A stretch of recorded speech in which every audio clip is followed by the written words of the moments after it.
Olá, pessoal. Eu sou Miguel do Rosário, editor do Cafezinho. Vamos analisar a pesquisa IPEC, divulgada ontem, 26 de setembro de 2022, segunda-feira. Hoje é terça, dia seguinte.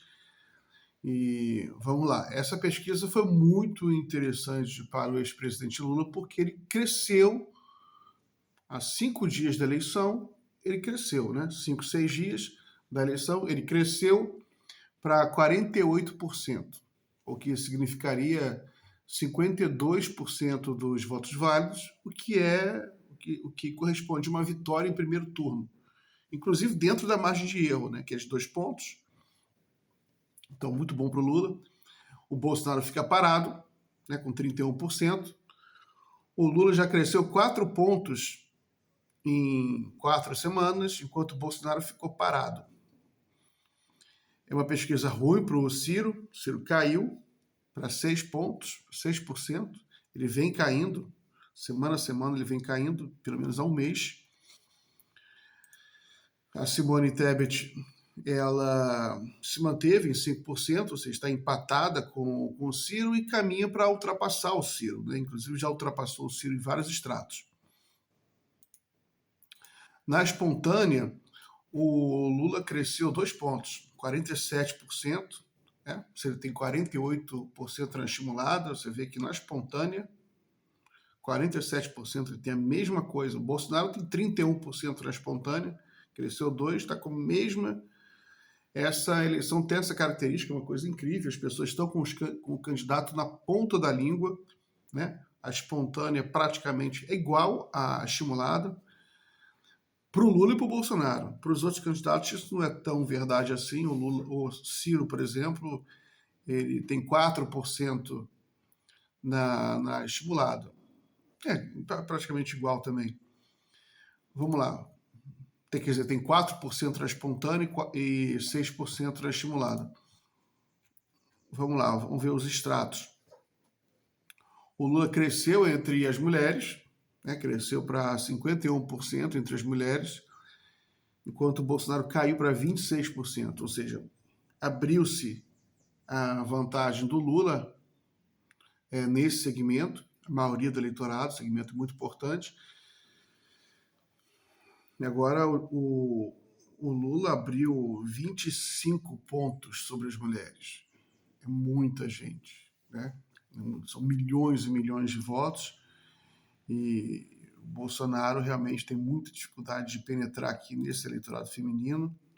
O Ciro tem 6%, muito lá atrás, e a Simone Tebet 5%.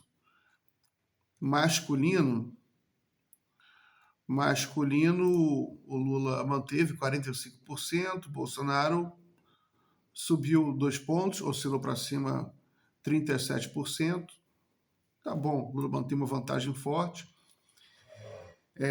Esses são os dados gerais, né? Vamos ver aqui rejeição.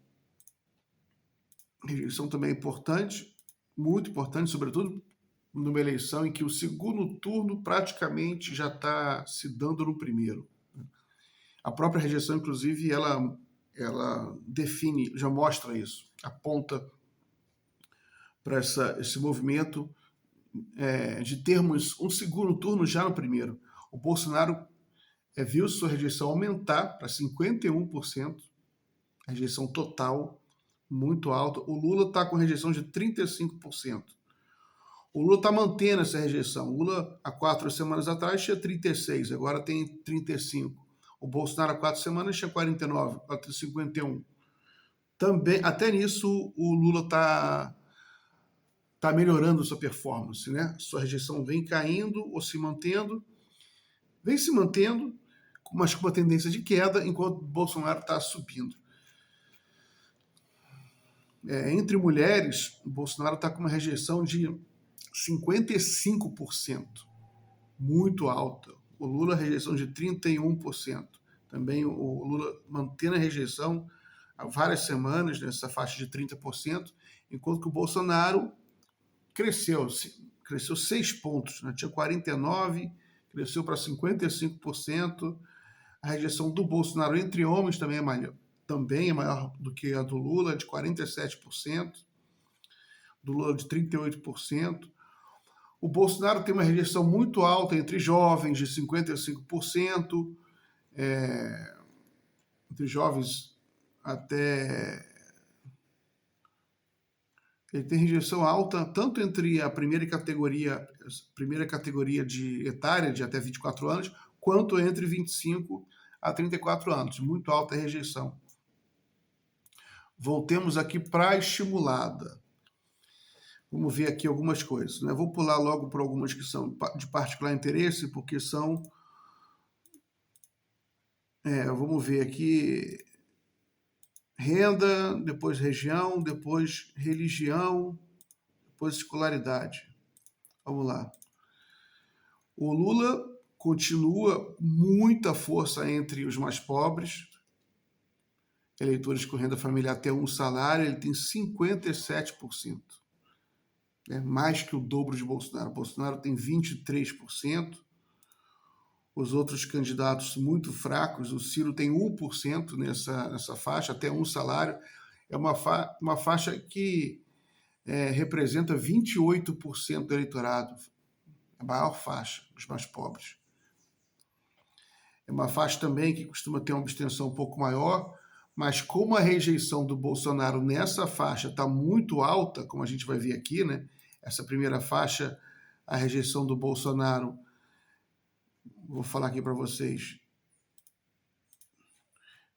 a rejeição do Bolsonaro nessa faixa está 58%, e isso é um mobilizador para a pessoa ir votar. A pessoa vai votar querendo Lula, né? Ou seja, tem o amor, tem um desejo positivo, um aspecto positivo, um voto positivo, mas também tem o negativo, que é um forte mobilizador. É o voto de rejeição, para tirar o Bolsonaro, tirar o voto de oposição. Também na literatura política, a rejeição cai quando você tem esse sentimento na população. Nos Estados Unidos tem muito estudo sobre isso, porque como lá o voto não é obrigatório, a questão da abstenção é sempre determinante para entender o voto, né? Quantos vão se abster? Vão se abster de qual lado vai se abster? Qual segmento vai se abster? Então, isso aí é bom para o Lula, essa rejeição fortíssima entre os mais pobres, porque mostra uma tendência a pessoa mais pobre em votar. E como essa pessoa vai votar no Lula, então é muito importante. Outro fator que eu queria comentar aqui é sobre o voto evangélico. Voto religioso, voto católico e evangélico. Entre os católicos, o Lula cresceu, está com 54%, tem aí, acho que o dobro do Bolsonaro, né? O Bolsonaro tem 27%, mais que o dobro. Os outros, muito fracos, o Ciro perdeu 2 pontos entre católicos. O Ciro fica nessa coisa de conquistar evangélico, meu irmão, minha irmã, né? Fica tentando agradar evangélico, está perdendo o voto de católico. Isso que está acontecendo. E entre evangélicos, o Lula oscilou para baixo, oscilou 3 pontos para baixo, foi para 29%. E Bolsonaro, ele oscilou 2 pontos para cima, tem 50%. Né? Então o Lula tem aí 21 pontos a mais que o Bolsonaro. É o último bastião bolsonarista, são os evangélicos, mas já estamos identificando muita pressão de fora para dentro, para esse eleitorado aí vai explodir nessa reta final. Tem voto envergonhado no Lula, evangélicos que não estão identificando o voto no Lula, preferem esconder, com medo de represálias, muito relato sobre isso. Mas, de qualquer forma, o Lula mantém nessa pesquisa, ele oscila, às vezes oscila para baixo um pouquinho, depois para cima, mas sempre nessa faixa de 30% em todas as pesquisas, mantendo isso e continuando muito forte entre católicos, ele consegue ganhar no primeiro turno também. Outra coisa que é importante também, que neutraliza um pouco essa força do Bolsonaro entre evangélicos, e o Lula não conseguiu ultrapassar essa barreira dos 30% entre evangélicos, é o voto dos sem religião.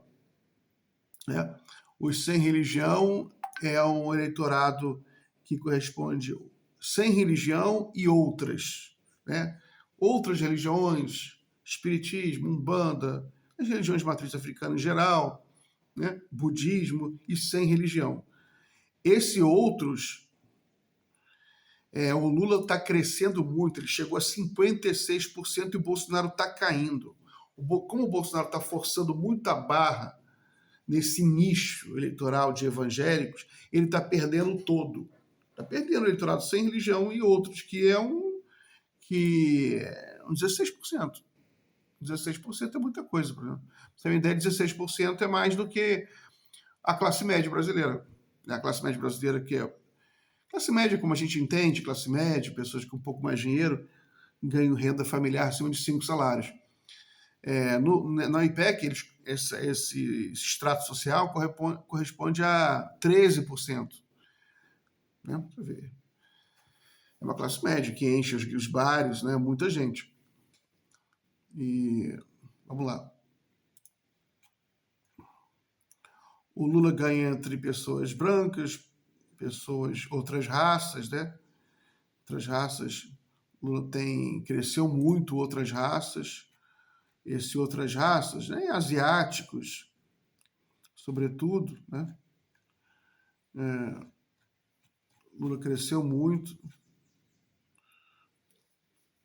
Outras raças, mas é pouquinho, são 2% só. E entre preto e pardo, Lula tem 51% contra 28% do Bolsonaro.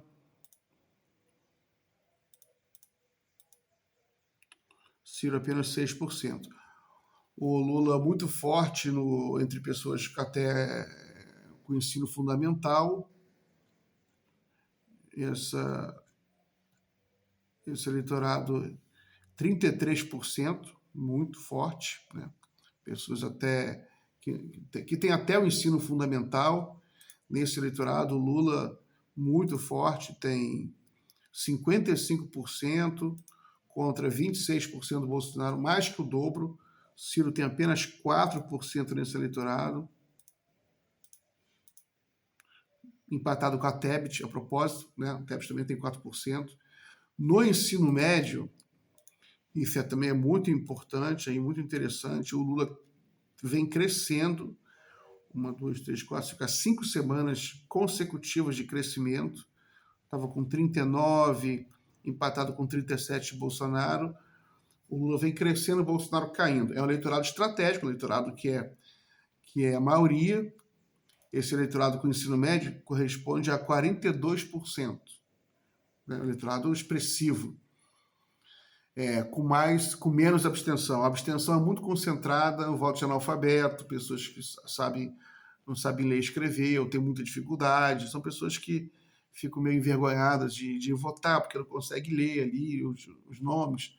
Então, a abstenção maior nesse setor. Então, é muito importante ganhar entre pessoas que têm até o ensino médio, que são pessoas alfabetizadas, são pessoas também que se engajam mais na campanha, né, têm capacidade de influenciar o voto.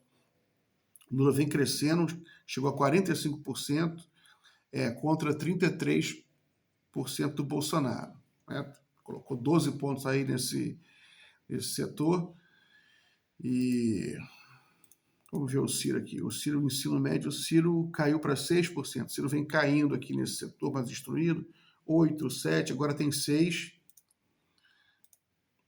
Vamos ver a Simone Tebet aqui.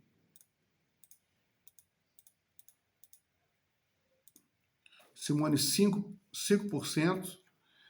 Agora vamos ver aqui ensino superior. Lula vem crescendo de forma vigorosa entre eleitores com ensino superior, que corresponde a 25% do eleitorado, também expressivo. Esse é um eleitorado que cresceu no Brasil, né, a partir da expansão das universidades, do FIES, do ProUni. Hoje em dia temos 25% do eleitorado com ensino superior. Há 20 anos atrás isso aqui era bem menos. Então, é um eleitorado importante, é importante ter um bom desempenho nesse eleitorado, que também é um eleitorado com a capacidade de formar opinião grande.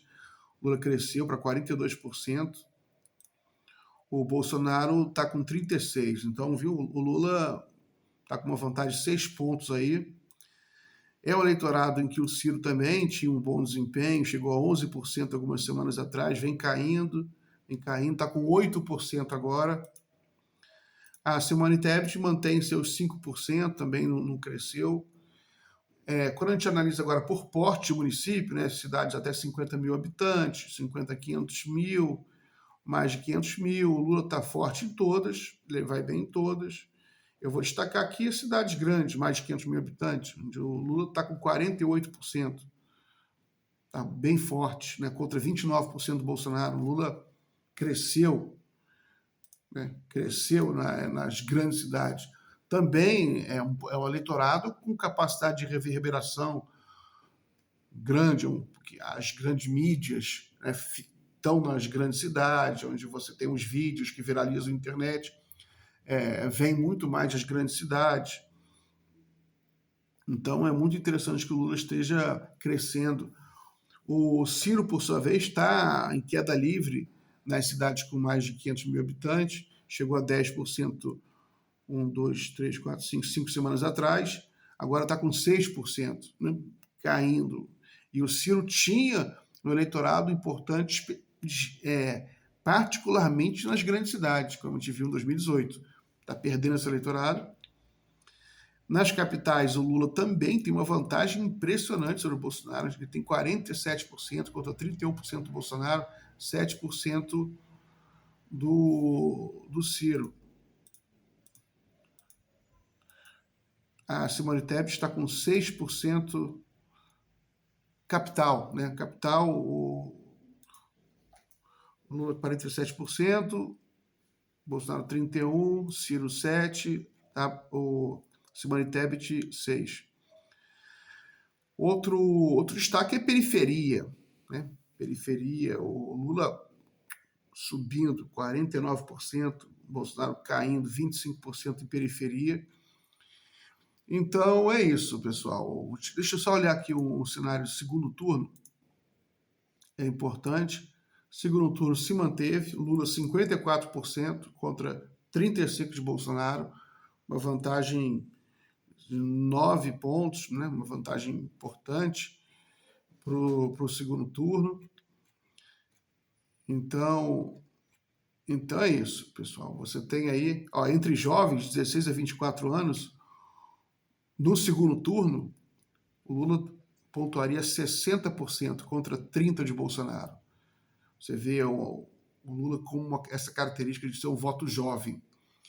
Então, conclusão é essa, mais uma pesquisa importante para o ex-presidente Lula, uma pesquisa que ela por si mesma já alimenta uma sensação forte, uma sensação ela agrega poder gravitacional ao Lula, ou seja, com essa pesquisa na cabeça das pessoas, na atmosfera, o Lula tem capacidade de agregar mais aliados, trazer mais aliados nessa reta final. O eleitorado do Lula, os cabos eleitorais, os eleitores, apoiadores, também tem um dado em mãos para convencer indecisos, eleitores de outros candidatos, eleitores da Simone Tebet, do Ciro, tem mais um dado em mão para convencê-los a votar em Lula. A gente tem condição real de ganhar em primeiro turno, estamos com 52% dos votos válidos, vamos fechar essa conta logo. Isso tem capacidade de atrair eleitores que querem se livrar do Bolsonaro. O clima permanece tenso, você tem casos de violência aí, de bolsonaristas agredindo, sempre assim, bolsonaristas agredindo petistas, é uma coisa que a gente vê, então isso incomoda as pessoas querem terminar logo, porque gera uma sensação ruim, gera também um temor de que o segundo turno vai ser violento. Então, é uma pesquisa que ela, por si só, já vai agregando força ao Lula. Quinta-feira sai um Datafolha gigante, com mais de 10 mil entrevistados, se não me engano. Então, essa onda vai até quinta-feira. Quinta-feira tem o debate na Globo, com todos os candidatos. O Lula confirmou, Bolsonaro confirmou. Lula não deve cometer o erro que ele cometeu no debate da Band, de chegar lá cansado, depois de uma agenda intensa de campanha. Dessa vez ele vai ficar descansando durante a semana. Então ele vai chegar lá mais preparado. Então é importante, esse debate na Globo vai ser importante para o Lula se mostrar, conquistar ali mais uns indecisos, né? Se mostrar sobretudo para o eleitor do Bolsonaro, né? Você tem um eleitor de baixa renda, um eleitor ainda que é Bolsonaro, mas está já pode se descolar, pode virar o voto. Esse debate na Globo pode virar muito voto. Eu acredito que vai, porque o Lula tem uma capacidade retórica boa, ele guarda lembranças boas para a maioria da população. Então, você tem aquele eleitor bolsonarista que tem uma lembrança boa do Lula, mas votou em Bolsonaro e até hoje está amarrado em Bolsonaro, no debate da Globo, de repente, ele pode mudar de ideia. Então, o cenário está firme, é um cenário que ajuda a injetar ânimo e otimismo na campanha do ex-presidente Lula, nessa reta final. Muita pessoa na rua, as pessoas estão perdendo, estão se sentindo mais à vontade de usar adesivos, de mostrar sua opinião nas redes sociais.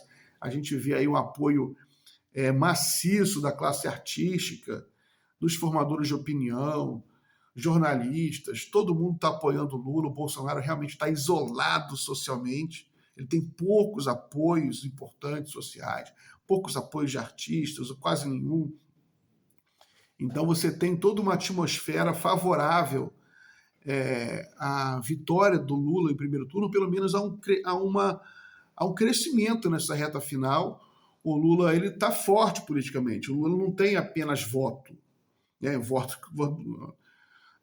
voto não é apenas, ele não tem, mas ele tem mais do que isso. Além de ter votos, o Lula nessa eleição está com muito capital político. Ele recuperou o apoio da classe média, recuperou o apoio dos intelectuais, tem uma aprovação, um apoio quase unânime da classe artística. A imprensa, né, tradicional, alternativa, abraçou o Lula. Porque, por razões óbvias, o Bolsonaro ataca a imprensa, o Bolsonaro é visto como alguém autoritário que ataca as instituições e ataca particularmente a imprensa. Então, é natural que os profissionais de imprensa, que os mesmo donos de órgãos de comunicação se sintam mais à vontade, e se o Lula ganhar a eleição, ficariam mais à vontade com uma vitória do Lula, porque o Bolsonaro aponta para caminhos meio sombrios. O Ciro está completamente desorientado. Parece que a única obsessão dele é xingar o Lula, é prejudicar o Lula. Ele participou de uma entrevista no Flow ontem, né? Hoje é terça, ontem segunda-feira, em que ele ficou praticamente 3 horas xingando o Lula, de forma completamente destemperada, desequilibrada, com muito exagero, xingando a família do Lula, xingando o Lula de ladrão, de bandido, de mentiroso, coloca a família do Lula no meio e fala coisas horrorosas, fala também do PT, fala e inventa coisas, notoriamente fora da casinha, diz que estão pagando para mandar matar ele. Depois a gente foi verificar, os ciristas ficaram espalhando um print de um perfil anônimo que, por notório deboche, fala em pagar 50 reais para mandar matar o Ciro, uma coisa boba, uma infelicidade de algum perfil anônimo, mas coisa insignificante. Um político sabe lidar com isso e ignora esse tipo de coisa, que é manifestaçãozinha babaca de internet. O perfil já foi caçado no Twitter, né? Porque não se pode falar essa coisa na rede social, foi muito bem merecido, mas uma coisa do ponto de vista político não significa nada, e é irresponsabilidade você trazer isso a público como se fosse um grande acontecimento. E hoje o Ciro agora atacou o jornalista Reinaldo Azevedo, né, fez um vídeo em que, mais uma vez, faz uma falsa simetria, que diz que é atacado por petistas e bolsonaristas. O Ciro ele inventou um complô nacional, internacional contra ele, né? Isso não existe. O que existe é um debate democrático, político, as pessoas querem voto, todo mundo quer voto. Então, no caso dos eleitores do Lula, os apoiadores do Lula, entendem naturalmente que você tem chance de captar algum voto cirista, tanto que já captou, tem captado de formadores de opinião importantes ciristas, Caetano Veloso, Tico Santa Cruz, vários outros estão migrando para o Lula. As pesquisas mostram que a maioria dos ciristas são pró-Lula, gostam de Lula, poderiam mudar para Lula no primeiro turno, votariam em Lula no segundo turno, então é o caminho mais fácil, né? Democracia é isso, a democracia segue também a lógica, a razão. Você tem todo aí esses eleitores do Ciro dando sopa aí que podem migrar agora para fechar contra o primeiro turno, é natural, não tem nada de fascismo ou nazismo, como o Ciro está pintando, né, o que querem destruir, guerra de extermínio. O que na realidade tem chumbo trocado, né? O Ciro fala coisas horrorosas contra o Lula, contra os petistas, fica xingando, depois não quer que ninguém responda, mas é o ponto de vista, é uma coisa insensata. No caso do Reinaldo, por exemplo, ele coloca o Reinaldo num vídeo hoje, né, nesse vídeo que ele divulgou hoje sobre rede, fala, estou sendo atacado por petistas e bolsonaristas. Aí coloca o Bolsonaro falando alguma coisa sobre o Ciro numa entrevista, né? Bota o Lula falando também numa entrevista e bota o Reinaldo Azevedo falando, como se o Reinaldo Azevedo fosse um candidato. Não. Ou seja, expõe o jornalista, bota o rosto dele, o nome dele, expõe aí a turba de fanáticos do Ciro, e, enfim, associa o Reinaldo Azevedo ao petismo. É uma coisa que é negativa, expõe desnecessariamente, assim como ele fez com o Gregório do Vivier, né? Expôs o Gregório do Vivier, uma coisa assim que ninguém entendeu nada porque ele fez aquilo. Mas, enfim, a análise de hoje é essa. IPEC, ontem uma IPEC muito boa para o ex-presidente Lula. Hoje saiu outra pesquisa, a Atlas Político, em que mostra também Lula crescendo, né? 48%. Na realidade, ele oscila meio ponto para baixo, mas com 49% dos votos válidos, né? Se mantém firme ali na liderança. E o Ciro cai para 3%, né, Atlas Político. Você vê alguns movimentos bem interessantes no cenário estadual. Na Bahia está havendo uma reviravolta enorme, o Jerônimo está crescendo muito rapidamente. O candidato do Lula no Ceará, o Eumano de Freitas, também já está em primeiro lugar em algumas pesquisas importantes. No Rio, o IPEC mostrou que o IPEC de dias anteriores mostra que o Lula cresceu Rio, São Paulo e Minas, né? Apesar dos candidatos a governador, a disputa para governo está sangrenta, está difícil, está instável, né? Mas o Lula tem crescido de forma consistente em São Paulo, Minas e Rio de Janeiro. No Nordeste, a força do Lula continua intacta. Então é isso, pessoal. Obrigado, até o próximo vídeo.